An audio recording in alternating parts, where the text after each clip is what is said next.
You just found the perfect product that helps with staying cool during hot summer runs. No more gross warm water. Stay cool with this product from Gear Handle. This hydration tube cover helps keep your water cool and easily accessible. Stay hydrated during those long summer runs or even delay from freezing in the winter. Plus, they're compatible with various brands of water bladders and come in various colors. Visit gearhandle.com and use promo code H2O today. Caroline, you should tell them about the newest thing that Bloody Happy Hour is doing. A Patreon. It's a Patreon. What is that? That means you're basically like a VIP member, and there's 2 different levels that you can, subscribe to, and you get some perks.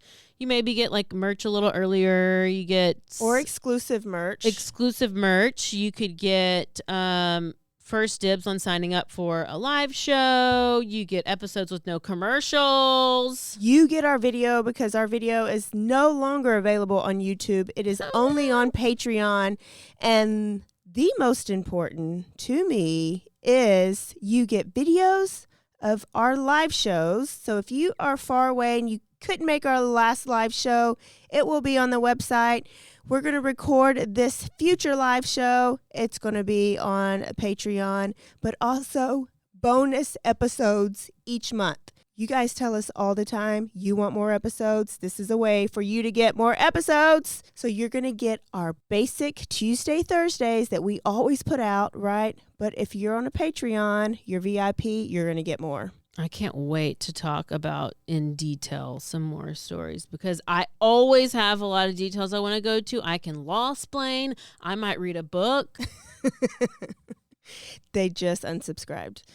This is also going to be the exclusive place that Dirty Chat is going to go to. So if that is breaking some of your hearts, just go ahead and subscribe now. In order to hear the full content, it's going to be Patreon. Where do they go again? Patreon.com/BloodyHappyHour. Don't forget to stay aware, stay alive, and always be DTF. This is a Rogue Media Network podcast.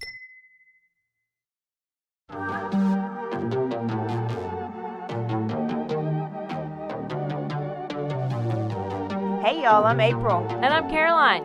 And this is your Bloody Happy Hour. Caroline, are you ready for this? This is your newest guilty pleasure. It's the bloodiest part of your week. Did we say something about it also being happy hour? Show did. Because we about to be sipping on some murder. Bloody Happy Hour.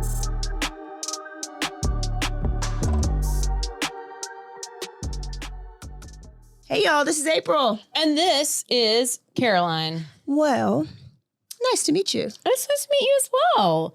What are you sipping on over there, ma'am?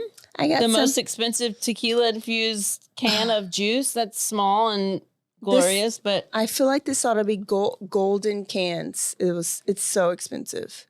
Literally, I next think time we need some Cashapps and some Venmos. Bloody Happy Hour. You know what? We're gonna do that again. Okay, so guys, listen up. We need you to buy our shit. If you would like to contribute to our fund of alcohol, because otherwise we don't have to have alcohol. We can just be bloody hour. Or we're going to start drinking cheap Taka vodka, and that's when people become true alcoholics and stand on Waco Drive. Yeah, and then that means we're basically going to have to quit the podcast because we're going to be homeless. Yeah. And so then it's going to be y'all's fault. Yeah. So you can Venmo Bloody Happy Hour, or you can Cashapp Bloody Happy Hour. Bloody Happy Hour. Yeah, because and you can be like, this is just say because like we're thirsty, and that's for to quench our thirst. Happy Hour funds, because these high noons were $25 plus tax for 8 of them. I cannot. I feel like that was a whole lot. How am I supposed to be What an is that alcoholic when I have to pay that much? I'm gonna have to sell my house so I can keep drinking. That's $3.12 a piece. Oh, it didn't sound that bad when I say $3.12 a piece, but still. We're supposed to be cheaper when you buy all in bulk. I know. Come on now. High Noon. Okay. What? Do better, High Noon. Put a blur over that High Noon. Do better, High Noon. I don't even taste the tequila. Tastes like Sprite to me. Just tastes like flavored Sprite. Yeah, give me another while you're at it. Ooh, there's a grapefruit. Do you want a grapefruit? No. No le gusta? Anything but grapefruit. Oh, you can have passion fruit. Okay, passion fruit. It's very passionate. So, we are going to Colorado today. Yay. Yeah. What part? Aurora.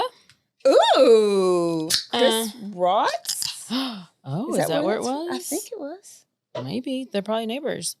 This case actually went viral on TikTok because the killer was so young that whenever she was in her trial, her facial expressions and the things that she was doing was on camera. And so then all these TikTokers went and like were saying like, oh my God, she's so cute. Oh my God, like that person probably deserved it. And like the comment section was like ratchet. Yeah. And if you look her up, because she's so pretty. She was just like, she's a, I don't know if it's Asian or Korean or which one, but she did this thing where she looks at the camera and she points to her eyes and she's like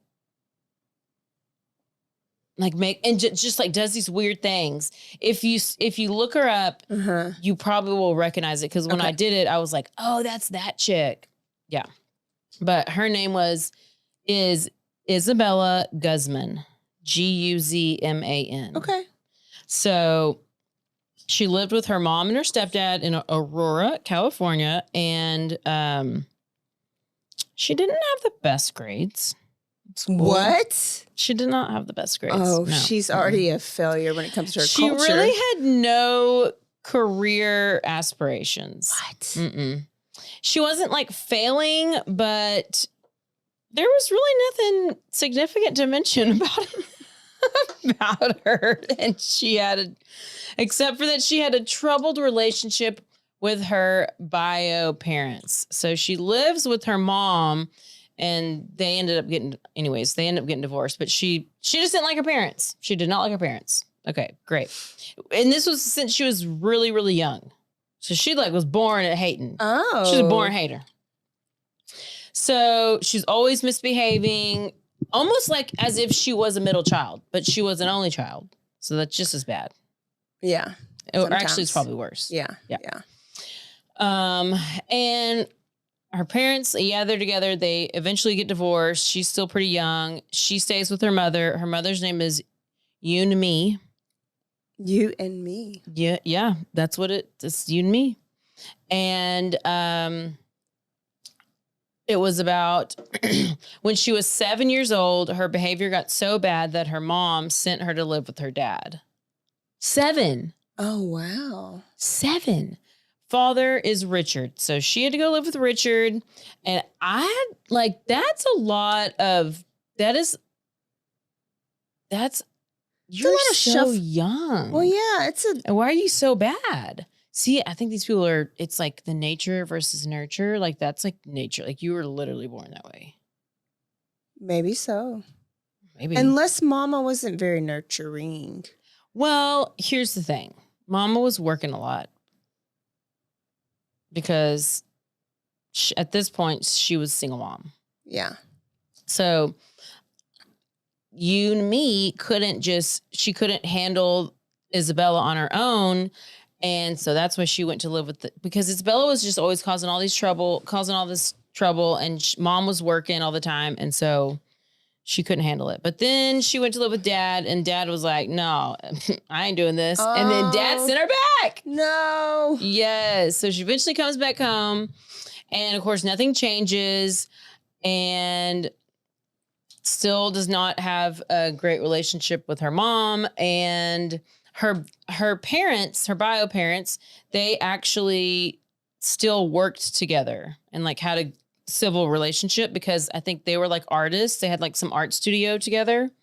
And they bought it when they were married, and they just kept it because they couldn't afford to like get rid of it, whatever, after their divorce. So they worked together. They were on good terms and just were very supportive of each other. I like it. So You would think she'd be more functional then. you would think, Isabella, when she was younger, she would like go to the studio and she would help out. She would work there after school. But then she was like, actually, I don't like spending time with my parents. So I don't want to do this anymore. So I don't know what got into her, but I think from the beginning, she didn't like him. And then she tried to like him and then she didn't.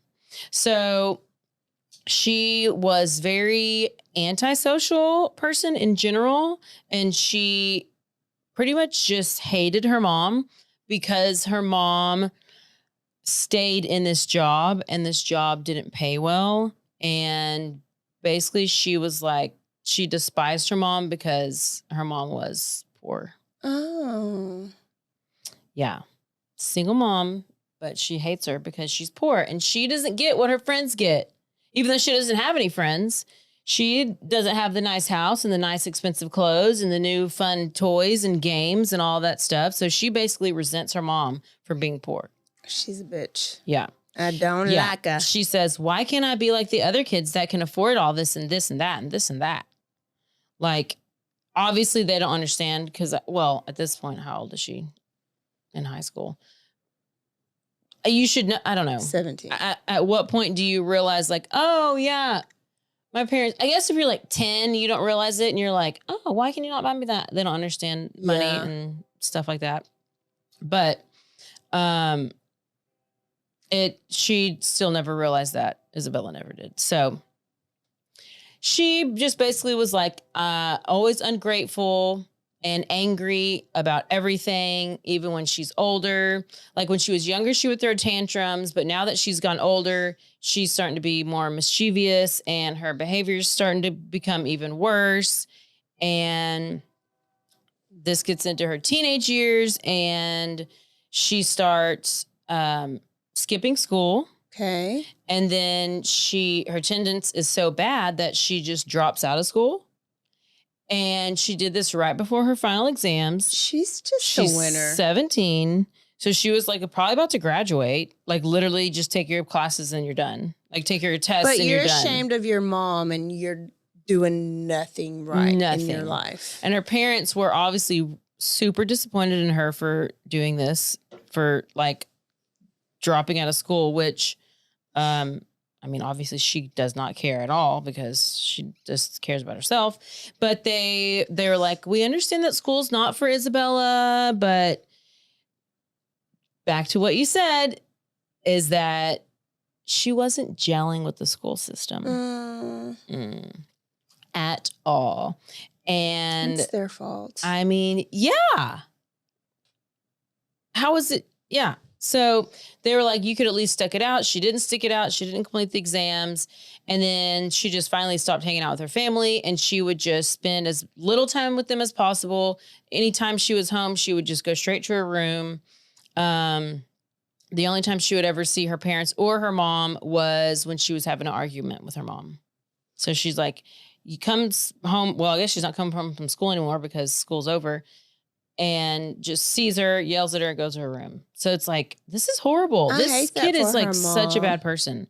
So several of these arguments stemmed from Isabella sneaking boys into the house. So she would invite so she would invite the boys over. They let them in the back door.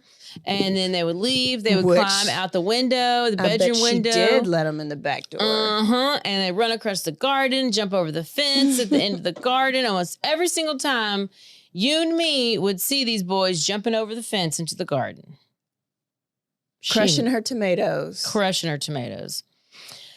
So that was just one little part of Isabella just disrespecting Mama's rules. There's not too much out there about her background and like all the other things, but the way that that family and friends of family describe Isabella, it's just basically that she was, they had always had this tough relationship, for no reason, and that it was blamed on that mom had a low income paying job. Wow. And of course, Isabella goes and then she tries to spin it by saying that she was abused. Oh. Yeah. So she spent so little time at home. Well, mom, because she was working, she had this job. She was not at home a lot because she was always working late, working so many hours, trying to just do the most for her kid and whatever. She finally starts dating this guy, Ryan Hoy, Mama does, and they end up getting married. So now Isabella's even more pissed because Mama's name is now Yun-Mi Hoy, and she's thinking that this guy has replaced her dad, and bitch, you don't even like your dad. You don't even like your daddy. So she was like, she just said how ungrateful her mom is, and she's so horrible, and she's replacing their dad, and that I hope this they and have this a and kid and this. replace her. Right? I know. They should. So she was not very happy because this is Isabella's world. And now she hates not only mom, but she hates stepdad too, because he was the replacement guy. So they would get into randomly like just arguments about anything. And sometimes you could say they were like physically violent, but I don't know if spitting on somebody is physically violent. But that's just like, it's gross. that's just like, slap me, don't spit on me. yeah, that's, I don't know what you would describe that as, but that's So just she like would spit on low. them. Isabella would spit on her mom. Mm-hmm. Yeah. I don't think she like punched or kicked or hit or whatever, but she definitely spit on her, which is very disrespectful. I'm like, I don't know. If you spit on me, I'm not paying for you to live in my house, ma'am. Huh. So it eventually escalated, and it got to the point to where she was sending her mom threatening texts and emails saying that her mom's going to pay for threatening her like this one day. I don't know what she's threatening her about. I guess don't spit on me or you're going to be kicked out of the house. I mean, whatever. This girl's crazy. She's like, oh, you're going to pay for treating me like this one day. And she was constantly making these violent threats towards her mom. And then Mama Yumi was like, she was like legit scared. Like she was kind of terrified of her own daughter. She knew that Isabella was not giving hollow threats and that she knew that she would act out on these threats. Wow, she knew her daughter was evil. She did. She actually, and one time she called the police because she was getting, like, the threats were getting so violent. She genuinely believed that Isabella was going to follow through with whatever she was saying. But she never did. Oh. At that point. But who knows? Maybe she would have if the police would have not gotten involved. I don't know. So Isabella, she tells her childhood story a little differently. This is where she says that when she was around 9 or 10 years old, that's when she started getting abused. By who? She didn't say. Her mother and her stepfather, apparently. Oh, they were running trains on because they were Jehovah's Witnesses. What were they trying to do? Make her go to church on Saturday?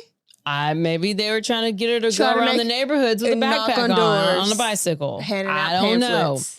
But her mother and stepdad were both Jehovah's Witnesses, and Dad Richard was also Jehovah's Witness. So this means, which Jehovah's Witness is a branch of Christianity, and they go around on bicycles and with a black backpack, and they try to in their suits convert you. Yes. And their helmets, because they always practice safety. Safe. So Isabella was raised like as Jehovah's Witness, but then when she was 14, she started to pull away. She's like, I don't like that. She decided that religion was not for her. Okay, I mean, I don't blame you for making your own decision. You're kind of young, but I mean, you know, that's your choice, but okay, it wasn't working for her. The views did not align with her. Love it. Gum did great. Christianity. Yeah. So she told her parents that she no longer wanted to be a Jehovah's Witness, and she no longer wanted to go to church with them or anything. And then she said that's when the abuse worsened. And like I said, this is just what Isabella said. There's no evidence, like there's no pictures. There's no sources confirming this type of abuse happened. But this was her story and she stuck to it. Okay. This is what she said when she was in court. Okay. So just know she does go to court for something. Okay. So people, whoever the people, whatever, they're like, okay, this is the story that she came up with, likely to gain sympathy, maybe to get a smaller prison sentence for maybe what you might do later on that you might find out about in just a few minutes. And maybe it could be that there's some psychological issues going on here. Obviously. And maybe she was trying to feign or fake insanity in some way. Okay. So, yeah. So a lot of people seem to think that the reason that they seem to think that she's faking this stuff or making this stuff up because this has never been mentioned at any point at any time in her life, ever, except for when she's in court for this bad thing she did. So kind of like maybe she was trying to get some kind of insanity plea deal. Maybe. Or sympathy. She's pulling a Casey Anthony. Exactly. Yes. So another theory for where this scenario came from was that this story was big on TikTok. It went TikTok viral. And in a lot of the comments, they were talking about how they were like, oh, I feel so bad for her. Like she was abused and she was this and the person deserves what happened to them. And all of this stuff is in these comments. So it's like, we think that's probably where that narrative came from. And maybe she saw it and then went with it or whatever. Okay. Or maybe she started it. Who knows? So August 28, 2013, Isabella Guzman, let's call her Gunman, stepfather Ryan called the police to let them know that an incident happened with Isabella and her mother. And this was another one of Isabella's threatening texts or emails. And it was followed by a serious argument. And then Isabella had gone to the bedroom that night. She wrote an email to her mom telling her that she was going to pay for what she did. And for what she did to her that night. And her actual words were that she was going to make up for what she had done. Okay, great. So since this family is now terrified by whatever these emails are saying that she's threatening them, they're like they were just like, okay, well, we're obviously calling the police. And so Yun-Mi had also gotten in contact with, so then Yun-Mi calls Richard and is like, this is going on. Here's whatever the email said or this threatening letter that she sent. And I think that you need to come to the house, pick her up and just like talk to her because she is like losing it. And she's scaring the shit out of me, basically is what she's saying. So dad comes over, her and Isabella and Richard, they go to the garden or whatever, where the tomatoes are. Tomato garden. And they talk. And Isabella's like, I just can't put up with her anymore. And I just, I can't stand her and blah, blah, blah. But then Richard, dad, is trying to talk sense into her. And he just sat there and they talked about all kinds of things. They talked about a relationship, like what needs to change, how they're feeling. He's like, you're 18 years old now. And you're old enough to live by yourself. Get out. And your mom has every legal right to kick you out of that house. And you can be homeless if you don't follow your mom's rules. And he basically told her that, kind of to like scare her a little bit. And you can't live with me because I'm too busy. So they talked for like an hour. And then, Richard finally like takes her back to the house and he's like, I really think she's going to make some positive changes. Like he really thought he finally thought he got through to her. Okay. He really did. Richard really did. And he told Mama Yun-Mi that they sat in the garden and they were just with nature. They were watching the birds and watching the trees, probably smoking weed. I don't know. No, they weren't. But it was like one of the nicest moments he has ever had with his daughter. Wow. Mm-hmm. And then? He said he felt like he saw the good person in her. He saw that she was going to change and that they were going to have like good Isabella back. Like they were going to have her back. Like she's got this. And then they would move forward from that point. They were like, everything will get better. It's going to be great. Family would get closer. However, he could not have been more wrong. Typical man. Did he pull a Grant Amato? Well, it's kind of. This was actually all an act from Isabella, and inside of her head the whole time, she was having her own conversation with her father, and she was basically saying that she was telling him what he wanted to hear. I'm gonna change. I'm gonna do things differently. But in her head, she's like, "Hell no! I already got my shit planned out, and I got my next move." And it wasn't before just a few hours later that she put her plan into motion. What is it? That evening, Isabella spends the rest of her night in her bedroom, which she pretty much did every day of her life anyways. But then it was around 9:00 that Yun-Mi, mama got home from working all day. She goes and tells husband, she's like, "Hey, I'm going to go take a shower and then I'm going to go to bed." And he's like, "All right, I'll see you up in the bed." And so whatever. So he's downstairs. He's like, okay, she's turned on the shower and whatever. And then everything's fine. And then all of a sudden he hears like this thud coming from upstairs. But it was like followed by all this commotion, like all whatever, banging, muffled yelling, screams. So he like jumps up, he runs upstairs. As soon as he gets to like the bathroom door, it's almost like he gets there and it slams shut. And it was Isabella who slammed the door shut. Yes. In his face. And he only caught it for a split second, but that second he saw Isabella slamming the door in his face, and mama was still inside the bathroom in the shower. Both of them were alone. Ryan obviously was a little bit of a soy boy because he tried to open the door and he could not open the door, and she overpowered him. What? She is tiny. So Ryan must be real tiny. Because it's like Ryan struggled to get the door open. Isabella was too strong and fully overpowered him and locked the door so he couldn't get in. She was a bit psychotic. That's true. Time. He starts shouting, screaming from the outside, telling her to stop what you're doing, leave your mother alone.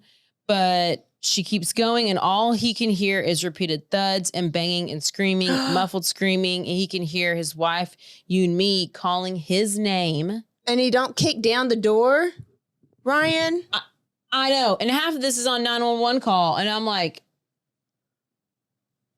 Ryan, are you even a living person? Like, you go get a fucking, like, you don't have a hammer? You don't have some kind of tool? Kick it in. Is this like a locked safe door bathroom? Like, no, it's not a safe room. Is this a bank vault? And yeah, so she calls out for him. Then he goes and runs downstairs to get the phone to call 911 because I guess he's not even going to try to kick down the door. So he finally gets back upstairs. The screams were dying down. Because she's dying too. Because she did. And he was on the phone with 911 when he sees a pool of blood coming from underneath the bathroom door. What did she do? Stab her. So this blood is slowly leaking out from under the door. He then heard his wife mutter what would be her last words, which was Jehovah. Jireh. Jehovah Jireh. Oh my goodness. And then there was silence. All the banging and the screaming completely stopped. So at this point, he's still on the phone with 911. He's totally panicked, terrified, scared for his life. He's traumatized after hearing all of this stuff and blah, blah, blah. Because he basically had to listen to her die because he couldn't kick the door down or even push it open. So all of a sudden, the bathroom door unlocks and swings open. Oh, she walks Here out comes normal. Isabella just walking out like she just got out of the shower. She feels so accomplished. I can't finish high school, but I can kill my mama. Yep. You know, she just is standing in the doorway. She's covered in blood. She's wearing a pink sports bra and blue shorts. She's covered in blood. She's holding a knife in her hand. The blood is still dripping off of the knife. And Ryan is frozen because he's like, I'm about to die. And, you know, he can't move. He can't move at this point because he's, God bless. He thought he was next. But all she did was just look straight ahead and she just walked on off. She didn't even look at him. She just looked straight ahead. Didn't say a thing. Walked right past him, walked downstairs. And where did she go? In her room? Nope, she didn't. She went downstairs. She left. Oh, she left. She just walked out. Okay. She's like, oh, my work here is done. So he said it was obviously so weird. She had this like sinister, evil look on her, like just a totally different. She was possessed. Yeah. He was like, it was not Isabella walking out of that door. Oh my It looked goodness. nothing like her. But she acted like it was no big deal. And that's what was so eerie about it, is that how she was so unaffected by what she had just done. And especially to the person who birthed her. I believe it. So Ryan goes in the bathroom, husband Ryan, to do whatever he could to help Yun-Mi. But it was too late because at this point, she's lying there naked, covered in blood. He tried to do CPR, chest compressions, and he said he just hurt, like stared blank, like she stared at him, but it was like a blank, like you're dead stare, like a death. Yeah, you're just pushing blood out more. But why did the damn 911 people make you do it? They're like, dudes. Well, I go back to Ellen Greenberg whenever they're like, well, do CPR, and he's like, okay, wait, oh no, there's a knife sticking out of her chest. Yeah. Oh no, she's bleeding. Like, well, first, that's a whole different story. But anyways, at that point, if somebody's been stabbed or they have a knife sticking out, I don't know what CPR is, or if they've been shot in the head. Yeah. Can you still, whatever. I get confused. Anyway, chest compressions. She just was staring blankly. He knew that she was already gone. There was blood everywhere. She was barely recognizable because of the wounds she had endured to her face and to her neck. The autopsy found that Yun-Mi Hoi had been stabbed 79 times. And that's only in the face and the neck area. That's like not even below. That's just she was neck possessed by the face. devil. She had anger. It was a frenzied attack, pure emotion, hate, anger, rage, or possession. But it's okay. So even when because you get like so tired, right? Like you get. I can only imagine stabbing 10 stabs and I'd be exhausted. Yeah. Much less 79. But I guess you get that adrenaline. She had so much rage and emotion pent up. Like she hated her mom so much, she didn't even care. So there's also this other, well, this is probably TikTok source, that they were saying there was 151 injuries. Gosh. But then we're like, okay, the trusted sources say that there's 79, but it could have been that because they ended up finding out that she had 31 stab wounds to the face, 31. Oh my goodness. 48 to the neck region. And that she was also beaten with a baseball bat. Where did she get a bat? I don't know. And I don't know if maybe that's where, if she did it, they didn't know if she beat her with the bat before she died or after she died. That's how she got her down. Or so then maybe those were the extra, injuries. So she's like, I don't know. And she was just calling for soft boy Ryan, and Ryan was just, sorry. Oh no, I can't. can't do it. It's the door's locked. There's a jam. Bitch, I'm gonna need you to just get into that door. He didn't want to get hurt. I'm so sorry. Ryan Hoy. So, I mean, and you know the deal. Whenever you go for the face, it's personal. Yes. She hated her mom. Like you are killing to kill. Like specifically, you want her to look, because that's like your face. Especially if you kill, like in your funeral, like you cannot have your funeral with your face like that. And the fact that you didn't even try to do anything to him at all. So it was just your mom. That was your plan. That was your target. You were done. You were satisfied. Okay, where'd she go? So then they, two difference of thingies. I already said that. But so the police, okay, so now they're like, okay, where is that police called? Whatever. She's gone.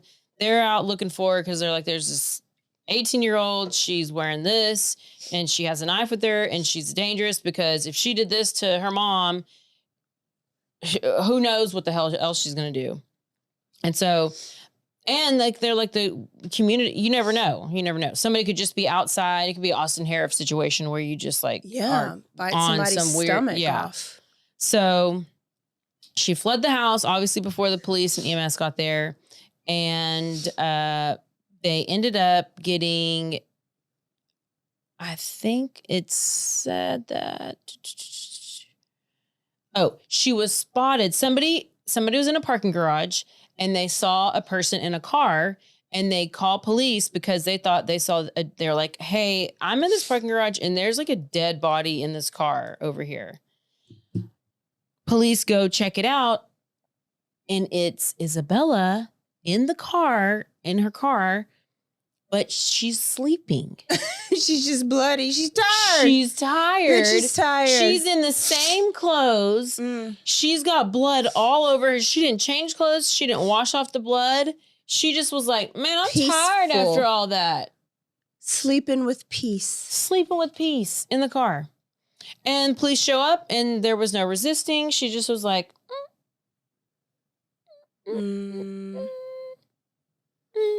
yeah. So they find her, didn't take anything to get her in. They take her obviously to the hospital first because they got to check her injuries because she has injuries from the knife stabbings because there was so much freaking blood that your hand slips down the knife and then you end up cutting your own hands. Oh. You know how that happens with the slippage? Aiden Fucci. Well, and that's what they're talking about with Koberger is they're like, well, does he have any injuries? Because if there's that much blood and you stabbed and killed 4 people, how does your hand not slip? Yeah. And they're like, well, sometimes there's that guard if it's a certain type of knife, but otherwise, if you're stabbing and you're bloody everywhere, your hand slips. That happens a lot, apparently. So she went and she got all of her stuff checked out. And then that's whenever she was released from the hospital and she went straight to the police department to get interviewed. And that is whenever, let's see. Yeah.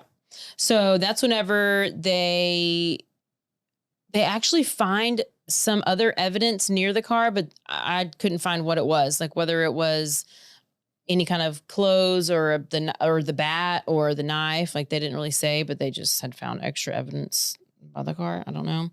And she ends up hospital, gets cleared, goes to the police station.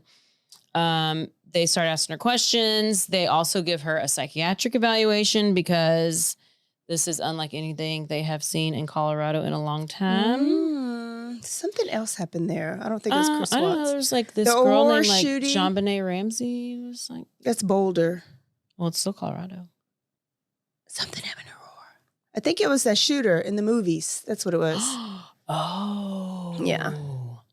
So it's clear that any human being given having the ability to do this like vicious attack, like there had to have been like some level of psychological issues or mental issues, you would think, right? Like, wouldn't you I would think, like, how do you, because it's almost like you just go like to your other personality.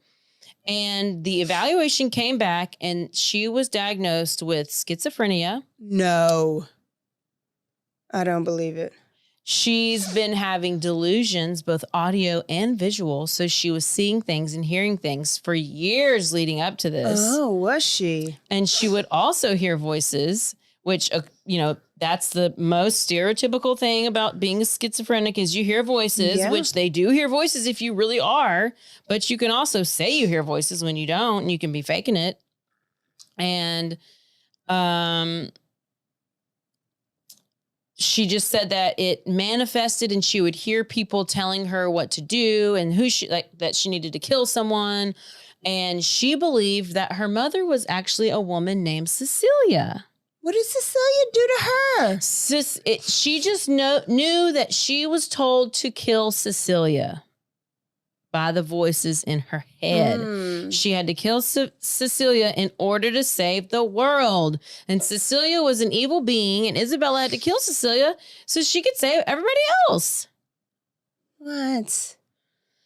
She would see things, and she would see people coming to speak to her about Cecilia and, all the things. I mean, obviously, Cecilia was not her mom's name.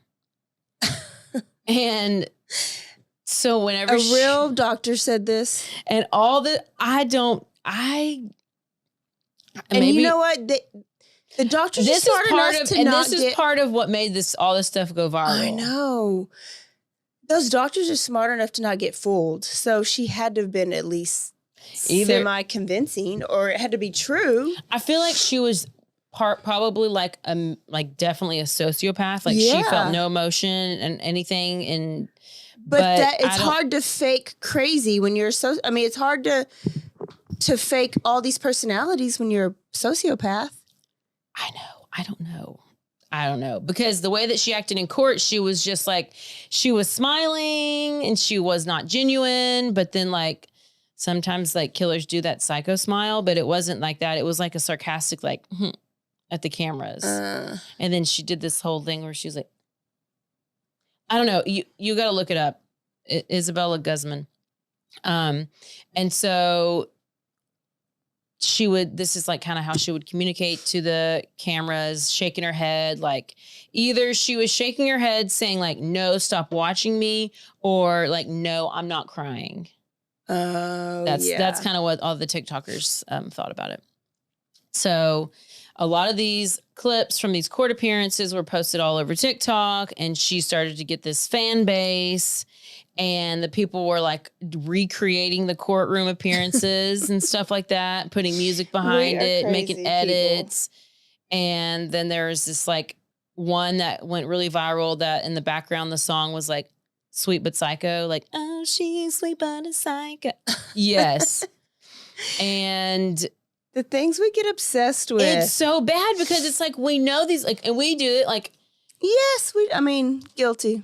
Guilty. So you can't, obviously these are real cases, they're real tragedies, they're real families, but sometimes it's just, it is what it is. So anyway, for Isabella's trial, if she was found guilty, she could potentially face death penalty because she was 18 at the time. Please do.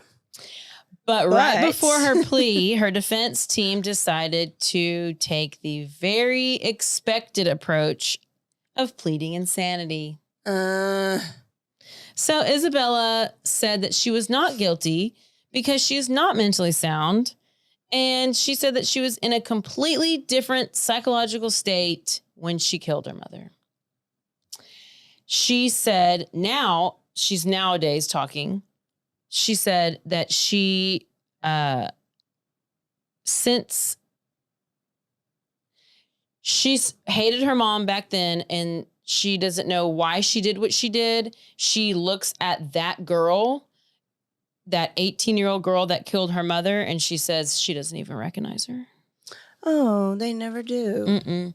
So her plea was accepted and she was found not guilty by reason of insanity. Where's she at? However, because of the insanity plea, she was sentenced to an indefinite amount of time in a psychiatric facility. So that means she's going to be put on a psychiatric hospital and she can be kept there potentially for the rest of her life or until professional psychiatrics determine that she's better, which in that case, basically, if you get out, then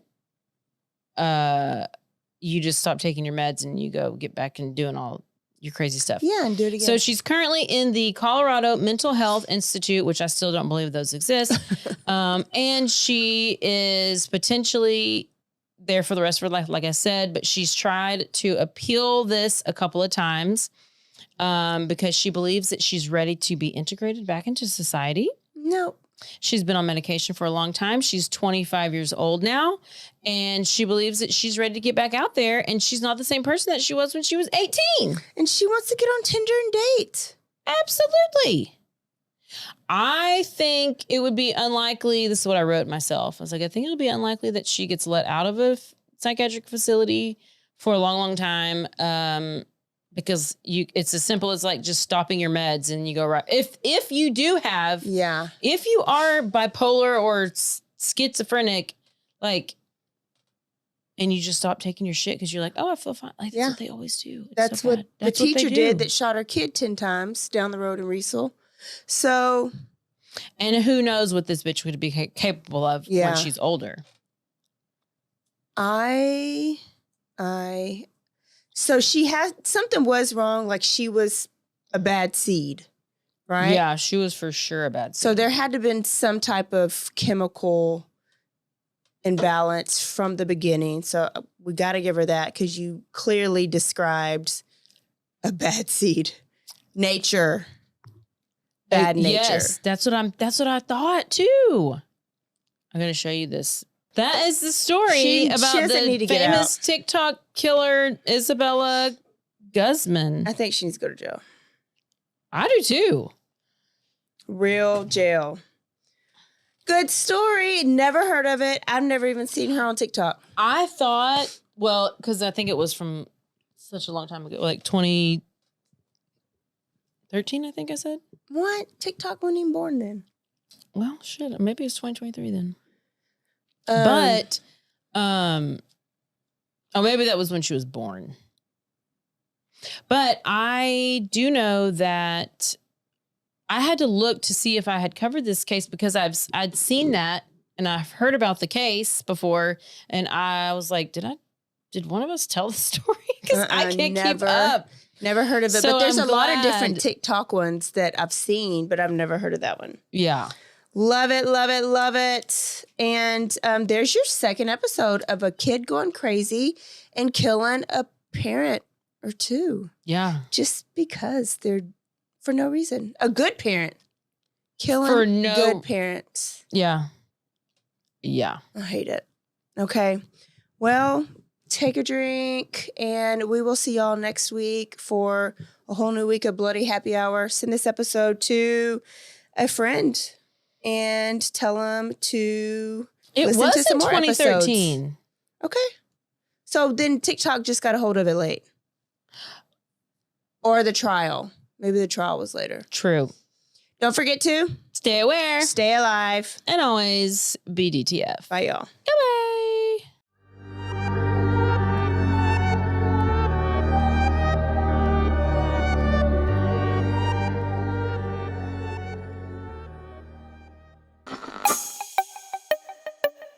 This has been a Rogue Media podcast.